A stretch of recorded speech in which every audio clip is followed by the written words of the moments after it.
Good morning students. ये हमारा third passage है जो उस दिन हम लोगों का कंप्लीट किया था। यहाँ पर टिक किया था हम लोगों ने। ये देखिए नंबर 3 पर पैसेज कंप्लीट हुआ। और प्रोज पोर्शन में गर्ल विद अ बास्केट, जिसे विलियम सी डगलस ने लिखा है, उस स्टोरी को हम लोग पढ़ रहे हैं। आइए आज हम देखते हैं इस चैप्टर का चौथा पैसेज।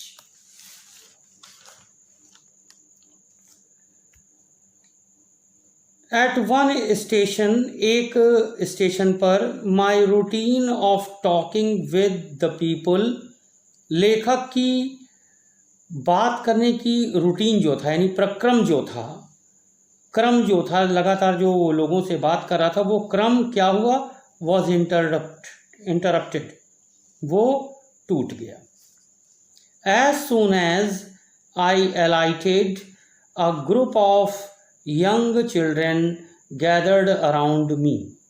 जैसे ही लेखक स्टेशन पर उतरा तो group of children, young children, छोटे बच्चों के एक समूह ने गैदर्ड राउंड मी, उसे घेर लिया, या वो बच्चे विलियम सी डगलस को स्टेशन पर उतरते ही घेर कर खड़े हो गए। दे वर सेलिंग बास्केट्स, वे टोकरियाँ बेच रहे थे। हैंड वोवन, हाथ से बनी हुई, बुनी हुई। रीड बास्केट, साधारण ढंग की बास्केट थी, टोकरी थी। With simple design and patterns, और उस पर जो आकृति और प्रकृति बनी थी, आकार और प्रकार जो था वो साधारण ढंग का था।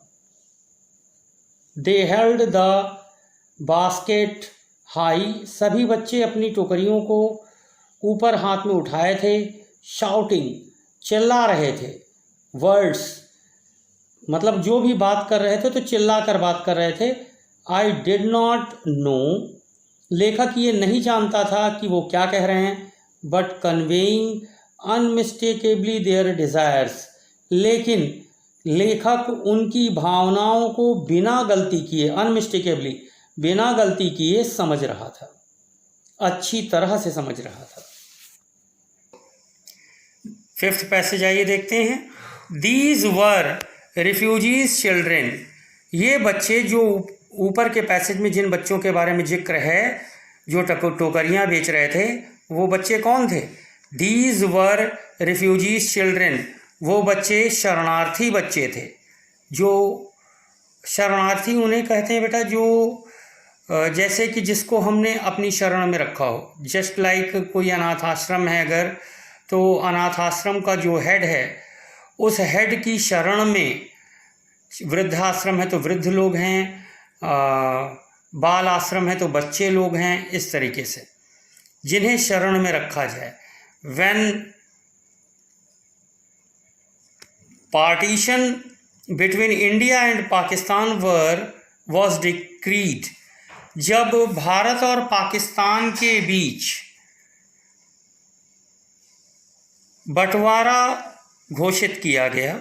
फिर से देखें, when partition between India and Pakistan was decreed, जब भारत और पाकिस्तान के बीच बंटवारा हुआ।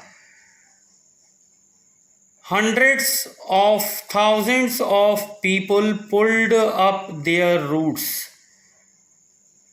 हजारों की, हंड्रेड ऑफ थाउजेंड, सैकड़ों हजार लोग, पुल्ड अप देयर रूट्स, अपने उस स्थान को छोड़ दिए जहां वो रहते थे। एंड चेंज्ड देयर रेजिडेंसेस, अपने घरों को उन्होंने बदल दिया। 9 million people left Pakistan and came to India. 9 million लोग, 9 million का मतलब होता है 90 लाख, 9 into 10, क्योंकि 1 million is equal to 10 lakh, 9 million is equal to 90 lakh. 90 lakh लोग पाकिस्तान छोड़ दिए। एंड केम टू इंडिया, और भारत आए। Driven by the fear of religious fanaticism, और जब वो क्यों पाकिस्तान को छोड़कर आए? ड्राइवन बाय द फियर, भाग कर आए थे इस डर के कारण। वो डर था उनका रिलीजियस फैनाटिज्म, धार्मिक विचारों का। उन्हें डर था कि कहीं ऐसा ना हो कि उन्हें सख्ती के साथ मुस्लिम बनने पर मजबूर कर दिया जाए, या फिर ये भय था कि हिंदू होने के कारण उनके साथ दुर्व्यवहार ना हो इत्यादि। दे वर पुअर पीपल, जब ये लोग अपने घर से चले तो बहुत गरीब लोग थे। टू स्टार्ट विद, जब ये शुरू की अपनी यात्रा तो ये बहुत गरीब थे। गरीब इन्हें क्यों कहा गया? बेटा देखिए, अगर अमीर से अमीर भी व्यक्ति है और अपना सब कुछ छोड़ देता है, छोड़ देने का मतलब जैसे ये पाकिस्तान में मान लीजिए कि इनके पास बहुत बड़ी बड़ी प्रॉपर्टी भी हो, तो प्रॉपर्टी को तो ये ढोकर ला नहीं सकते थे, और इतनी जल्दी उस प्रॉपर्टी को लोग बेच भी नहीं सकते थे, तो इसलिए गरीब थे। तो जब शुरू में ये अपने घरों से चले तो ये बहुत गरीब थे।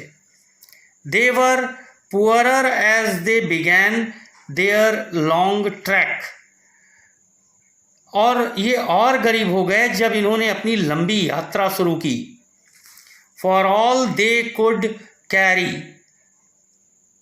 ये अपने साथ जो भी कुछ लिए हुए थे वॉज अ बिट, बहुत थोड़ा सा मात्रा में था, ऑफ फूड, और वो थोड़े से मात्रा की क्या थी चीज़ें, उसमें थोड़ी बहुत वस्तुएं थी, थोड़ा बहुत भोजन था, एंड फ्यू बिलोंगिंग्स, और कुछ कपड़े लगते रहे या डेली मर्रा की चीज़ें रही, फ्यू बिलोंगिंग्स, और भी कुछ ऐसी चीज़ें थी। सून दे वर आउट ऑफ फूड, जो भोजन वो लेकर चले थे बहुत जल्द ही उनका वो भोजन क्या हुआ, समाप्त हो गया। अ फ्यू डेज आफ्टर, फिर कुछ दिन बाद, यानी कुछ दिन जब भोजन समाप्त हो गया तो भूखे भी रहे होंगे। स्टार्टेड, कुछ फिर क्या हुआ, अ फ्यू डेज आफ्टर, कुछ दिन बाद, दे स्टार्टेड, उन्होंने शुरू किया। क्या शुरू किया? जब भी यात्रा शुरू की, they began to fall by the way, रास्ते में ही ये लोग गिरना शुरू हो गए। From the weakness of hunger, क्यों गिरना शुरू हो गए? भूख के कारण ये कमजोर हो गए और इसलिए वो गिरना शुरू हो गए।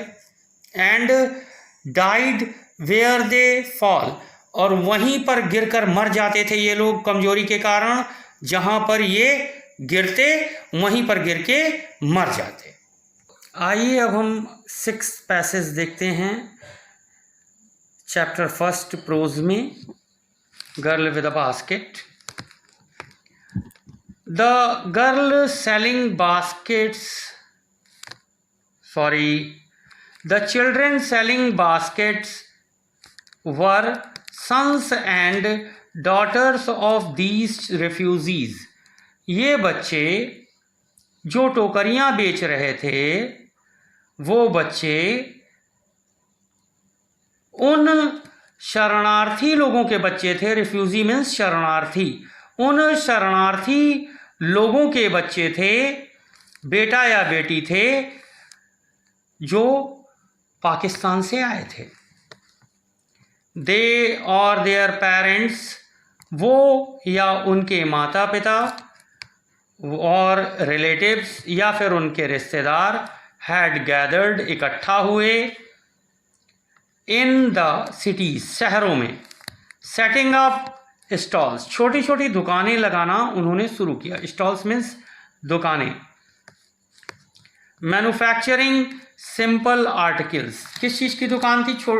साधारण ढंग की वस्तुओं को बनाते थे। टोकरियाँ हो गई, टोकरियों के बाद सब्जी की टोकरी हो गई, कूड़ेदान की टोकरी हो गई, इस तरीके से कई चीज़ें साधारण ढंग की बनाते थे। Trying to make a living in the market, in market, ऐसे बाजार में जिंदा रहने का प्रयास कर रहे थे। लिविंग मीन्स जीवित रहने का प्रयास कर रहे थे। ऑलरेडी ओवर क्राउडेड, जहाँ पर पहले से ही कितनी मार्केट हैं। बच्चों देखिए, कई लोग पढ़ने लिखने के बाद बिजनेस में जाते हैं, कई लोग जॉब्स में जाते हैं। सभी लोगों को जॉब्स भी मिलती है, मतलब कई लोगों को जॉब्स भी मिल जाती है जो पढ़ने में अच्छे होते हैं, और कई लोग जो बिजनेस में जाते हैं वो वहाँ पर कैरियर बनाते हैं। लेकिन बेटा, जैसे मान लीजिए कि आपको बिजनेस में जाना है, और बिजनेस में जाने के बाद आपने ये योजना बना रखी कि आफ्टर स्कूल हम स्वीट शॉप खोलेंगे। तो क्या बेटा अभी मार्केट में स्वीट शॉप नहीं है? हैं, और बहुत अच्छी अच्छी स्वीट शॉप हैं। तो आपके द्वारा स्वीट शॉप खोलने की क्या ज़रूरत है? क्या लोगों को स्वीट नहीं मिल रही? मिल रही हैं। लेकिन हम अपने को अपना कैरियर बनाने के लिए हम स्वीट शॉप अगली खोल रहे हैं। तो यहाँ पर ओवर क्राउडेड का मतलब यही है बेटा कि जहाँ पर पहले से इतनी दुकानें हैं वहाँ पर फिर से छोटी छोटी दुकानों को लगाकर, और वो वहाँ पर जिंदा रहने के लिए ये शरणार्थी बच्चे और उनके परिवार कोशिश कर रहे थे। They lived in cloth and grass shed. ये रहते कहाँ थे? ये क्लोथ, तंबुओं में रहते थे, कपड़े के टेंट में, या फिर घास के छप्पर के नीचे, grass shed. That lined the street. और ये बनाए कहाँ गए थे?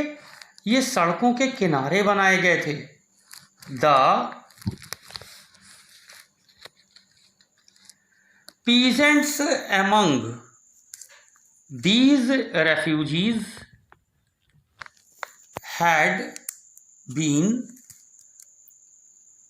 accustomed to little all their lives, for the annual income of agricultural family does not on the average exceed $100 a year. The peasants among these refugees, इन शरणार्थी बच्चों के, इन शरणार्थी लोगों के जो बच्चे थे या फिर ये शरणार्थी सारे लोग, had been accustomed to a little all their lives, अपने जीवन में कुछ आदतें बना चुके थे। For the annual income of an agricultural families. अच्छा, इन साधारण जो शरणार्थी थे, इनका जो एनुअल इनकम है यानी वार्षिक आय जो थी वो कितनी थी? ऑफ एन एग्रीकल्चरल फैमिली, उतनी ही आय थी वार्षिक जितनी कि यहाँ पर भारत में रहने वाले किसान के परिवार की थी। डज नॉट ऑन द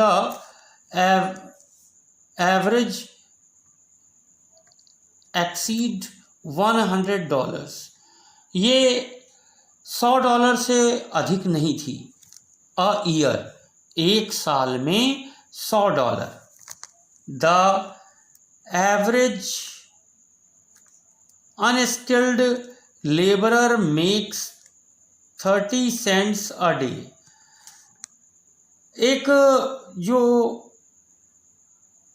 अयोग्य मजदूर होता है, जो पढ़ा लिखा नहीं, केवल मेहनत करना जानता है, 30 सेंट एक दिन में पाता है, और लेस देन $2 अ वीक। या फिर ऐसे कहें कि $2 पाता था एक सप्ताह में। There is 1 meal a day। There is 1 meal। दिन भर में एक बार इन्हें, इस परिवार को भोजन मिलता था, और उस भोजन में क्या था? 1 onion, एक प्याज मिलता था भोजन में। अ पीस ऑफ ब्रेड, रोटी का एक टुकड़ा, मीन्स एक रोटी। अ बाउल ऑफ पल्स, एक कटोरा दाल। विद मिल्क, दूध भी रहा करता। Perhaps a bit of goat cheese, और शायद थोड़ा सा बकरी के दूध से बना चीज़। नो टी, उन्हें चाय नहीं मिलती। नो कॉफ़ी, कॉफ़ी नहीं मिलती, नो फैट, वसा नहीं मिलता भोजन, नो स्वीट्स, मिठाइयाँ नहीं मिलती, नो मीट, मांस नहीं मिलता उनके भोजन में। $100 अ ईयर, $100 अगर परिवार, शरणार्थी लोगों का परिवार अगर $100 अर्न कर रहा है एक साल में, is not $2 a week.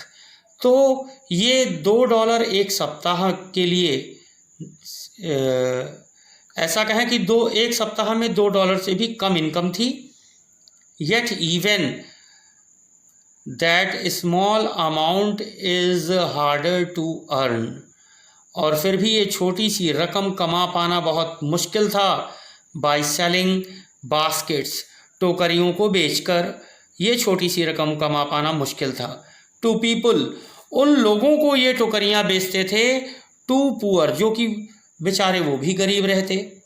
Two by them, तो इसलिए वो खरीदते नहीं, या तो फिर खरीदते तो काफ़ी मोल तोल करके खरीदते। टोकरियाँ बहुत कम बिकती थी, क्योंकि भारत में भी पहले भारत में इतनी लोगों की आय नहीं थी जो कि टोकरियाँ वगैरह खरीद सकें या फैशन से वो रह सकें।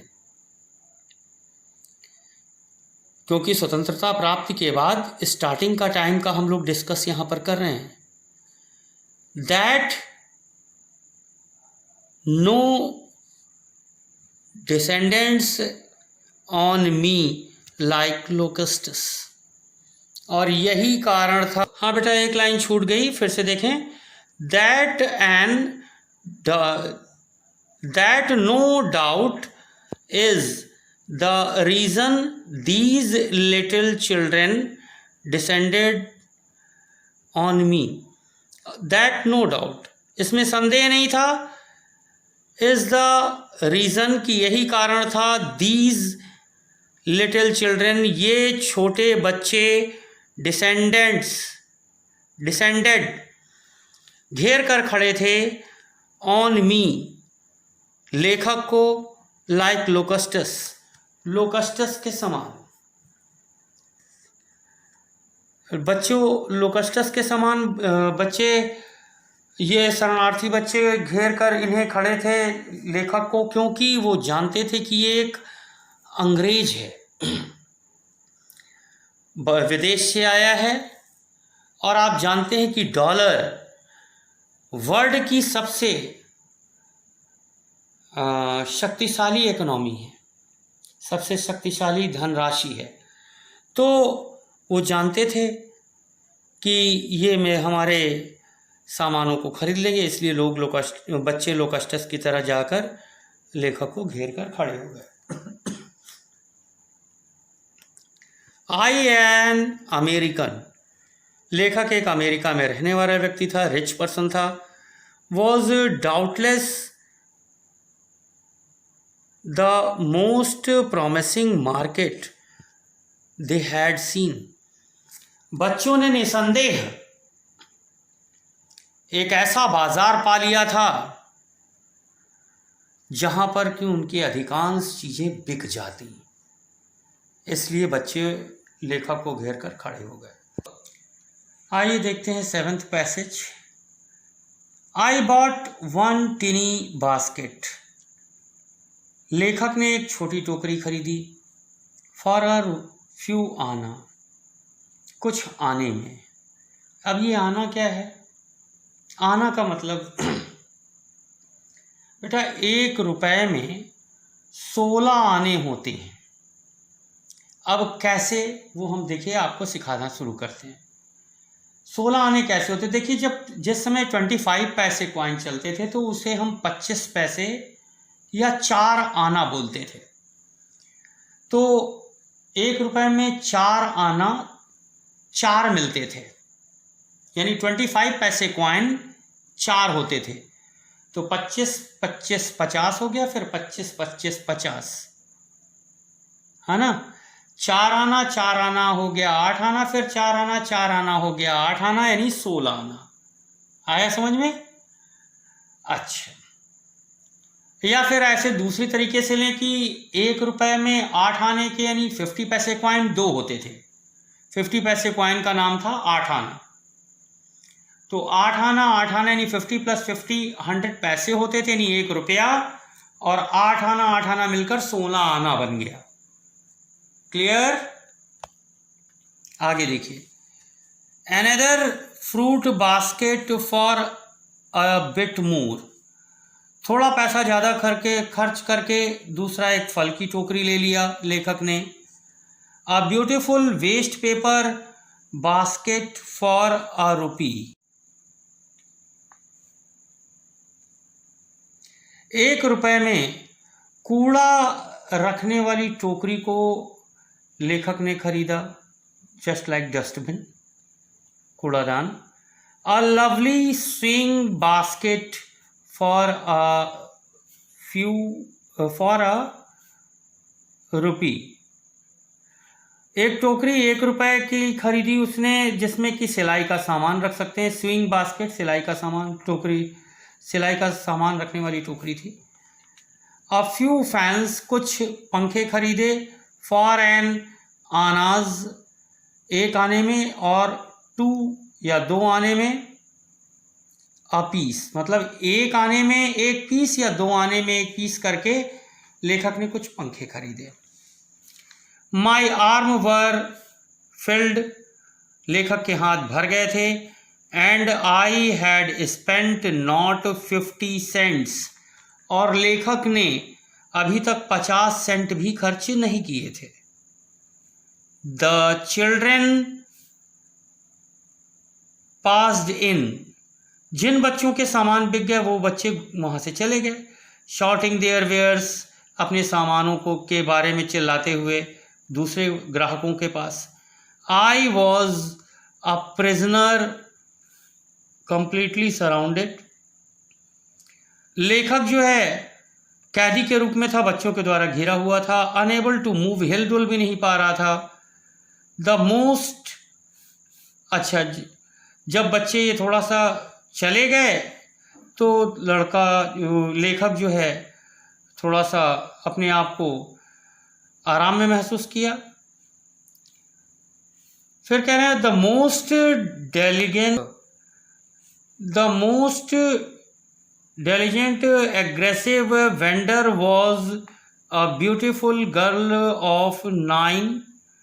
जो सबसे आकर्षक लड़की थी, सुंदर लड़की थी, जो सबसे ज़्यादा प्रभावित करने वाली लड़की थी, वो 9 वर्ष की बच्ची थी। Right in front of me, लेखक के ठीक सामने खड़ी थी। She had a lovely basket, उसके पास बहुत प्यारी सी टोकरी थी।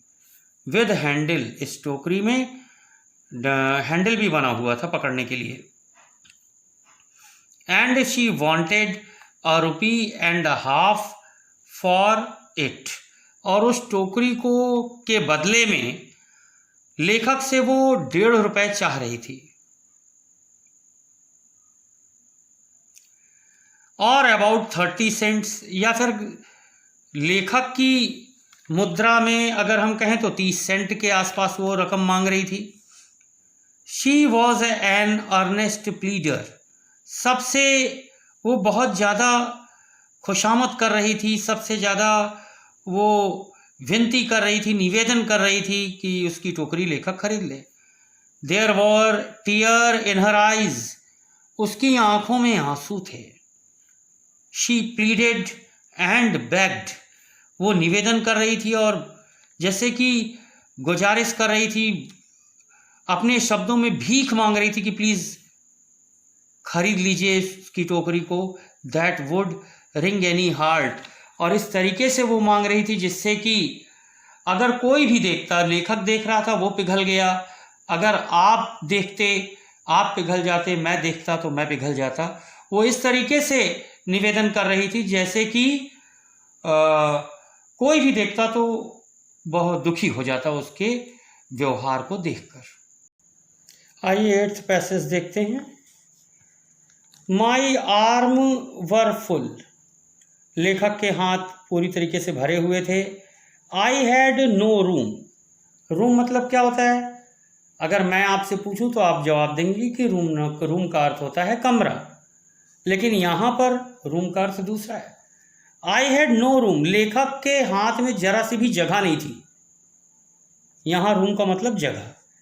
लेट अलोन एनी नीड, और ना ही किसी और, हाँ, एनी नीड, और ना कोई और आवश्यकता थी।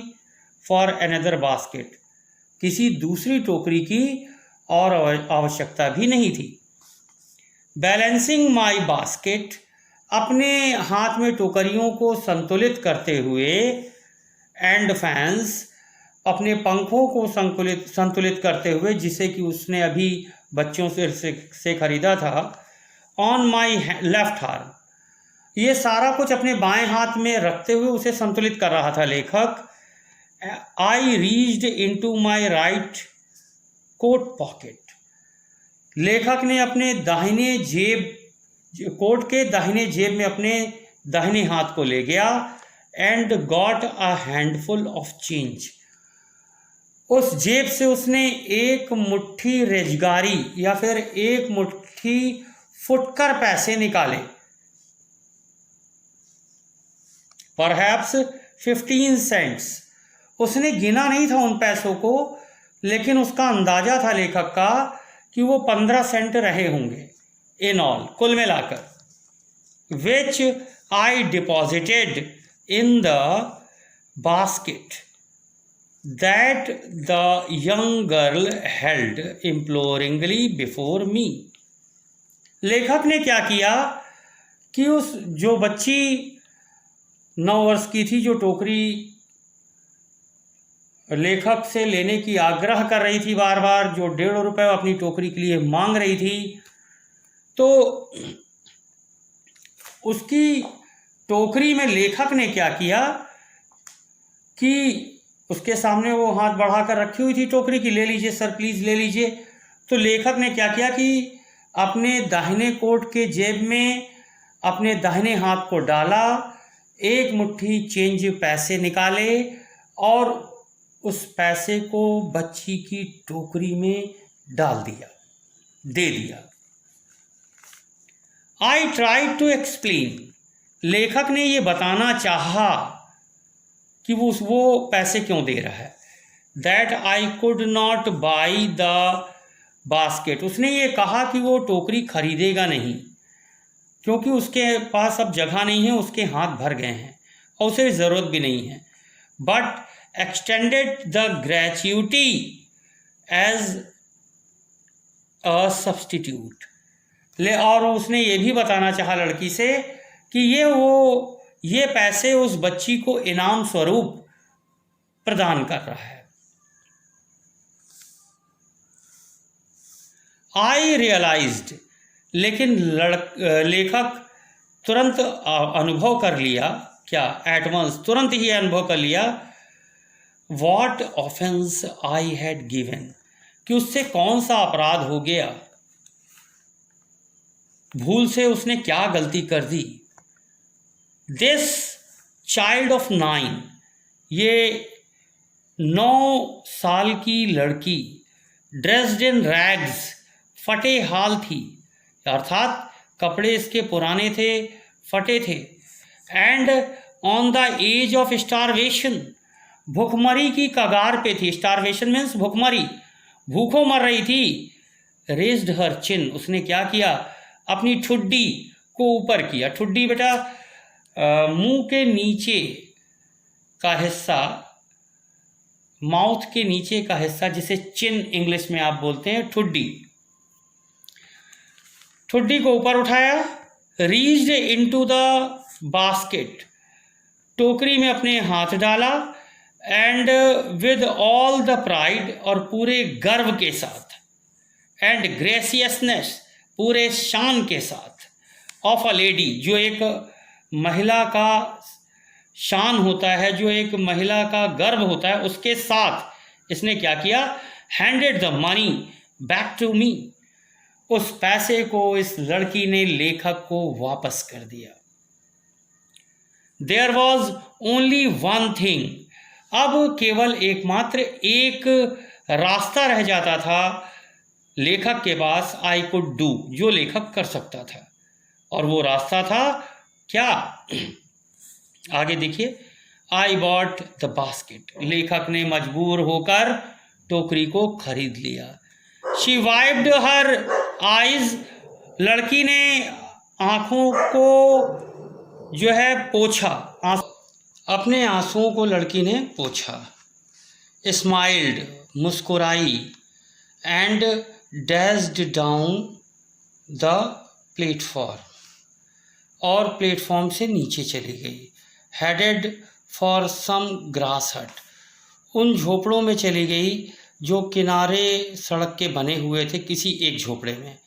That would have at least 30 cents that night, उस रात लगभग 30 सेंट उसके परिवार ने प्राप्त किया। आइए 9th पैसेज और इसका लास्ट पैसेज पढ़ते हैं और देखिए कि इस लड़की का किस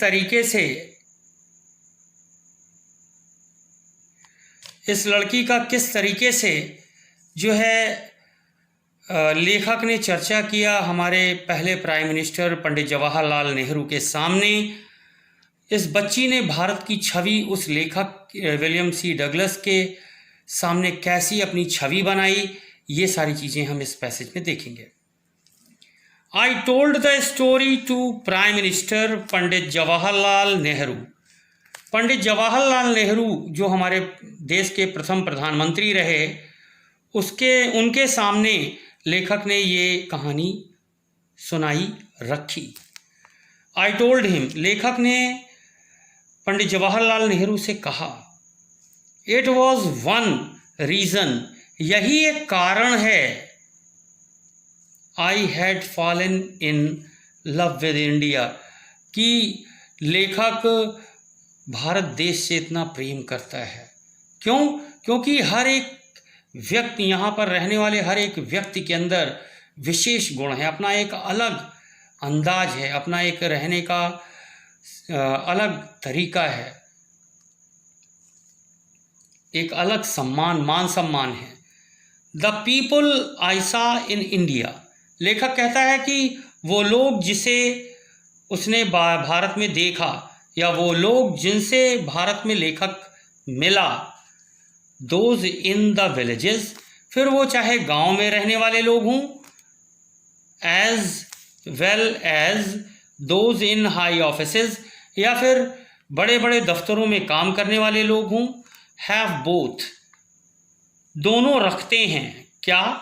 प्राइड, गर्व रखते हैं, and a lively sense of decency, और उनके पास रहने का एक तरीका है, एंड सिटीजनशिप, प्रत्येक व्यक्ति भारत का नागरिक अपने आप को गर्व के साथ समझता है।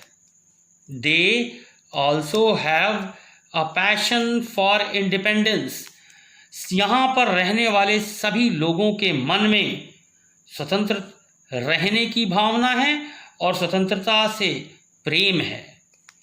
दिस ब्यूटीफुल चाइल्ड, ये सुंदर प्यारी सी बच्ची, born in scholar and poverty, जो कि बॉर्न इन स्कॉलर, जो कि जिसने कि जन्म लिया, कैसी परिस्थिति में जन्म लिया?